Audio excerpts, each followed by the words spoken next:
நாலு பேர் வச்சிருக்கோம்டா நம்ம கூட்டணியில. ஆனா இவங்களுக்கு பங்கை பிரிக்கிறதுக்குள்ள பாதி உசுறு போயிடுச்சு, நாக்கு தள்ளிருச்சு. ஆல்மோஸ்ட் என் உசுரை வெளியில எடுத்துட்டாங்க.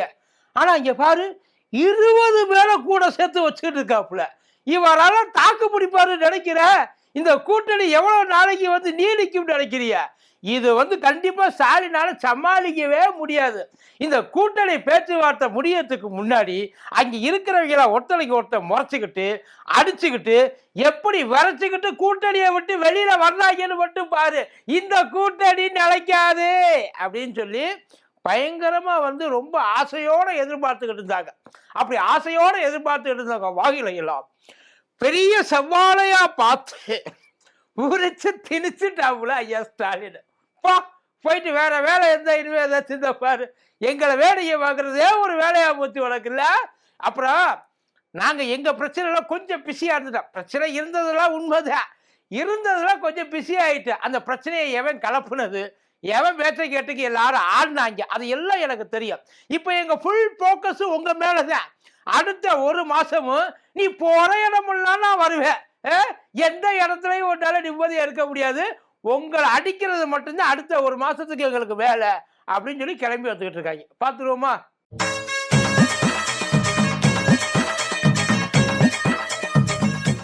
பூஸ்டர் சுகரை கண்ட்ரோல் பண்ணும், உங்க ஆரோக்கியத்தை மீட்டு தரும். சர்க்கரையை கட்டுப்படுத்துறதுக்கான எளிமையான வழிமுறை, இயற்கையான வழிமுறை. அனைத்து மருந்து கடைகளிலும் கிடைக்கும். மதியம் நேருக்கு வணக்கம். இது மதியம் தர்பார் கூட்டணி கோப்பு. அந்த கூட்டணியிலேருந்து ஒரு செங்கலையாவது நம்ம பேத்து எடுத்துட முடியாதா அப்படின்னு சொல்லி பயங்கரமா ஒர்க் பண்ணாங்கன்னு வைங்கள. ஆனா அவங்க ஒர்க் பண்ணதுல சக்சஸ் ஆயிடுச்சு. ஆனா அவங்க ஒர்க் பண்ணது சக்சஸ் ஆகல. அவங்க எதையோ ஒன்று ஒர்க் பண்ண வேற ஏதோ ஒன்று சக்சஸ் ஆயிடுச்சு. தாவாக்கா, தமிழக வாழ்வுரிமை கட்சி, அண்ணன் வேல்முருகன் அவரு எனக்கு வேண்டாம் அப்படின்னு சொல்லிட்டு போயிட்டாரு. அவருக்கு என்ன, அவரோட அரசியல் என்ன வேணாலும் இருக்கலாம். அவர் எதிர்பார்த்தது சில நேரங்களில் ரொம்ப எக்ஸ்பெக்டேஷனாக இருந்திருக்கலாம், அதை உங்களால் பூர்த்தி செய்ய முடியாமல் இருந்திருக்கலாம்.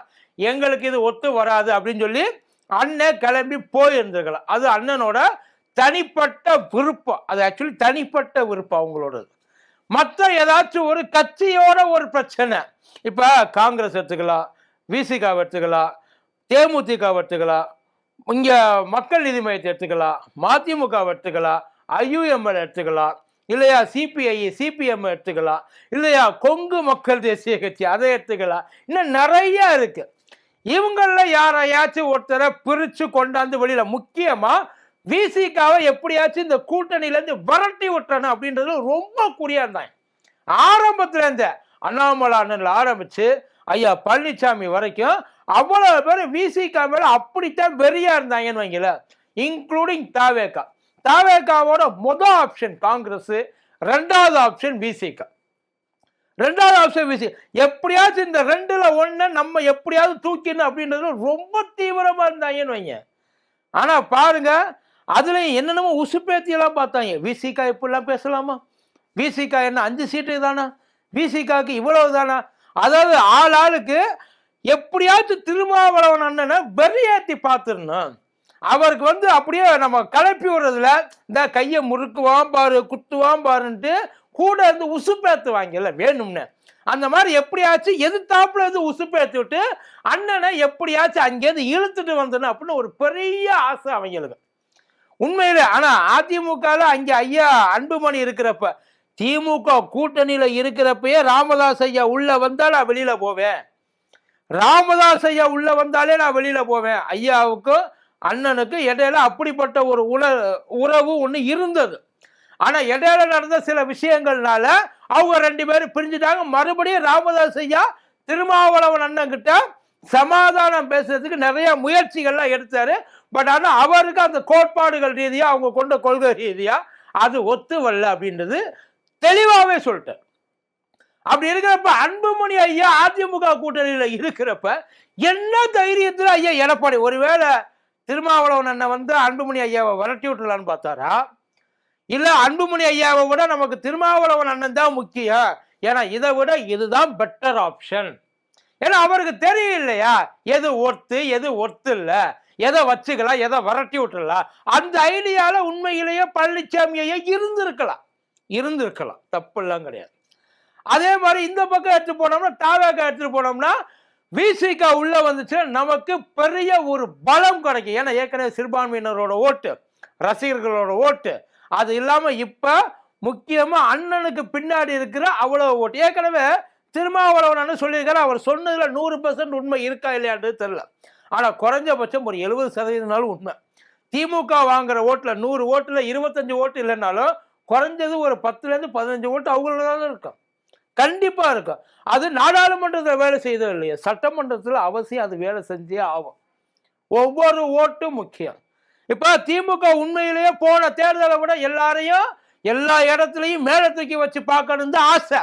ஆனா இடையில ஒரு சில கூட்டணிகள் எதிர்பாராம உள்ள சேர்ந்ததுனால அவங்களால உண்மையிலே அதை வந்து பிரிக்க முடியல. அவங்கள கம்ப்ரஸ் பண்ற நிலைமைக்கு கொண்டு போயிட்டான். வர வழியில நாங்க நிக்கிற இடத்தை குறைச்சிக்கிட்டு கூட்டணிக்கு கொடுக்குறோம் அப்படின்ற ஒரு நிலைமைக்கு வந்ததுனால இடையில காங்கிரஸுக்கு ஒரு சின்ன ஒரு இது கிடைச்சது. ஒரு சின்ன அந்த பிடிச்சிக்கிட்டு விளையாடுவாங்க இல்லையா, அந்த மாதிரி இதை பிடிச்சிக்கிட்டு நான் இது கூட போயிடுவேன்னு சொல்லி விளையாண்டுட்டு இருந்துச்சு. பட் இருந்தாலும் அதுக்கு கொடுக்க வேண்டிய ஒரு மரியாதைன்றதுனால எக்ஸ்ட்ரா எடுத்து கொடுத்தாங்க. வேற யாருக்கும் எக்ஸ்ட்ரா சீட்டு இல்லை. இன்னும் சொல்ல போனா போன முறை கொடுத்த சீட்டை விட இந்த முறை கொடுத்த சீட்டு கம்மி. இல்லாட்டி போன முறை என்ன சீட்டு கொடுத்தாலோ அதே சீட்டு தான் இந்த முறையும். இப்ப திருமாவளவன் அண்ணனுக்கு அதே மாதிரியே ஆகுமோ அப்படின்ற ஒரு கேள்வி எல்லாருக்கும் இருந்துச்சு. அண்ணனுக்கு 6க்கு கம்மியா போகுமோ, 6க்கு கம்மியா போனா அண்ணன் ஒத்துக்குவாரா, இல்ல வெளியில வந்துடுவாரா, வெளியில வரணும் அப்படின்றத எல்லாரோடது. இதுக்காக பலகட்ட பேச்சுவார்த்தைகள் போச்சு. எப்படியும் ஐயா ஸ்டாலின் இதுல தோத்துருவாரு, அவரால் வந்து கண்டிப்பா அண்ணனை சமாதானப்படுத்த முடியாது. ஏன்னா அவர் கம்மியாத்தான் கொடுக்க போறார், அதுக்கு மேல அவரால் வந்து கொடுக்க முடியாது, கொடுக்கவும் விட மாட்டாங்க.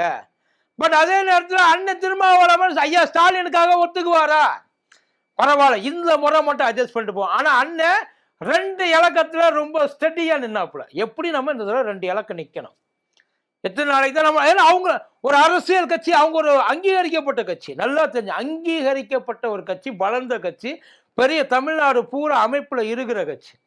எல்லா இடத்துலையும் அவங்க அண்ணனுக்கான ஒரு பிரசன்ஸ், அந்த கட்சிக்கான ஒரு பிரசன்ஸ் அப்படின்றது இருக்கத்தான் செய்யுது.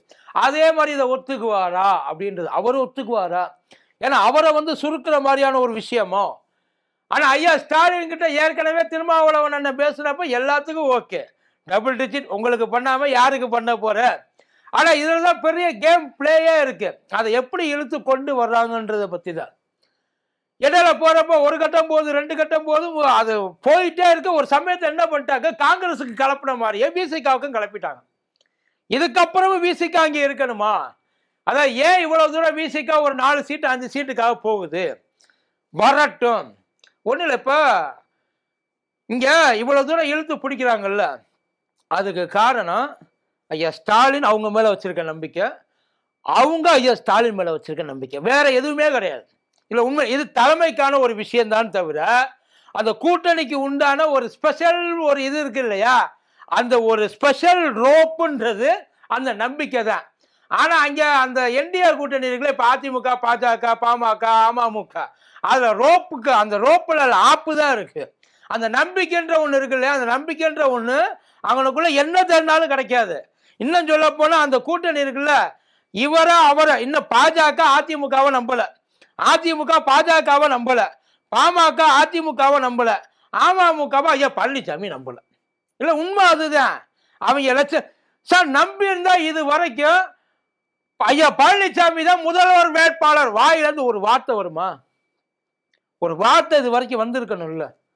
ஏன் இது வரைக்கும் அதை வந்து கொடுக்கல, அந்த நம்பிக்கையே இது வரைக்கும் வந்து அங்க பாஜக இது வரைக்கும் தரல. நயினார் அண்ணன் பாஜகவோட தலைமை, பாஜகவோட வாய்ஸ், அது பாஜகவோட பால், அவ்வளவுதான். பாஜகவோட தலை இன்னும் ஐயா பழனிசாமியை இது வரைக்கும் ஏத்துக்கல.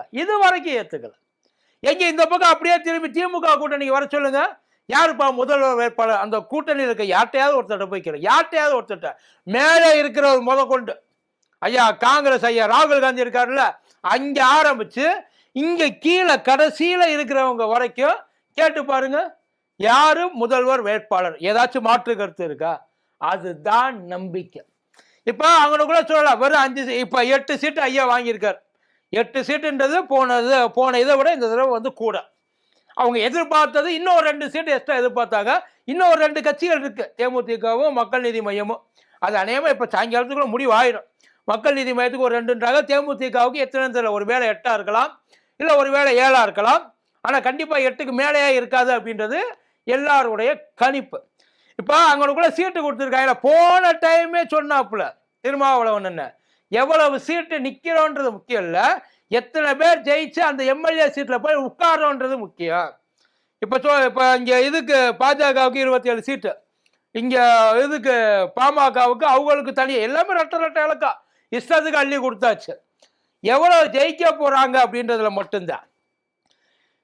இது இழுத்து கொண்டு போறது எவ்வளவு பெரிய கஷ்டம்ன்றது ஐயா பழனிசாமிக்கு நல்லாவே தெரியும். ஒருவேளை ஐயா பழனிசாமி ஐயா ஸ்டாலின் இடத்துல இருந்திருந்தா இந்நேரம் ஐயா பழனிசாமியை பண்ணு மாதிரி பிச்சிருப்பாங்க. ஆளாளுக்கு நான் இந்த ஒரு படத்துல கடப்பாப்புல இல்ல இவர் பசுபதி, ஐயோ டேய் சுகர் படிடா, ஏன்டா இப்படி பண்றீங்க, இப்படிலாம் இங்கே நான் நிப்பாட்டி ரொம்ப நேரம் ஆச்சு பாரு, கிட்டதுன்னு அந்த ரேஞ்சுக்கு ஐயா பழனிசாமி ஆகியிருப்பார். ஒருவேளை இவங்க நினைச்சபடி ஏதாச்சும் ஒரு விஷயம் இங்க அட்டெம்ப்ட் ஆயிருந்துச்சு, இந்த இடத்துல ஐயா ஸ்டாலின் ஐயா இழுத்து பேச சொல்லுவாங்க இல்லையா, Stalin is more dangerous than Karunanidhi. தப்பு, Stalin is way more dangerous than Karunanidhi, அதுதான் உண்மை. இவ்வளவு பெரிய ஒரு கூட்டணியை இழுத்து போயிட்டு ஒரு பெரிய படையை கிளம்பி போகுது. பட் இவங்க இது வரைக்கும் விட்டறிஞ்ச கல்லை எல்லாத்தையும் வாங்கி பத்திரமா வச்சிருக்காங்க, உள்ளுக்குள்ள அடுக்கி வச்சிருக்காங்க. அடுத்த இனிமே எடுத்து அடிப்பாங்க. பட் 2 கம்பெனிக்கும் இடையில இப்போ ஒரு பெரிய பிரச்சனை, வெறும் தொகுதியை பிரிச்சது மட்டும் கிடையாது, அது என்னென்ன தொகுதி அப்படின்னு அந்த ஸ்பெசிபிக் இருக்கு பார்த்தீங்களா, அது இன்னும் கொஞ்சம் 7.5 இழுக்கும். எனக்கு ஒரே ஒரு டவுட்டு, ஒரு மாசம் இருக்கிறப்பயே நம்ம இவ்வளவு வச்சுக்கிறோமே, ஒருவேளை பக்கத்து ஸ்டேட்ல வைக்கிற மாதிரி பக்கத்துல நமக்கு எலெக்ஷன் வச்சிருந்தானே இந்நேரத்துக்கு என்னத்துக்கு ஆயிருக்கு, யோசிச்சு பாருங்க. பரவாயில்ல, ஒரு விதத்துல பாசாக்க நமக்கு நல்லதுதான் பண்ணியிருக்கு. இந்த கூட்டணிகளை பத்தி ஐயா ஸ்டாலினுடைய அந்த அவங்க ஹேண்டில் பண்ண விதத்தை பத்தி நீங்க என்ன நினைக்கிறீங்க சொல்லுங்க பாப்போம். நன்றி.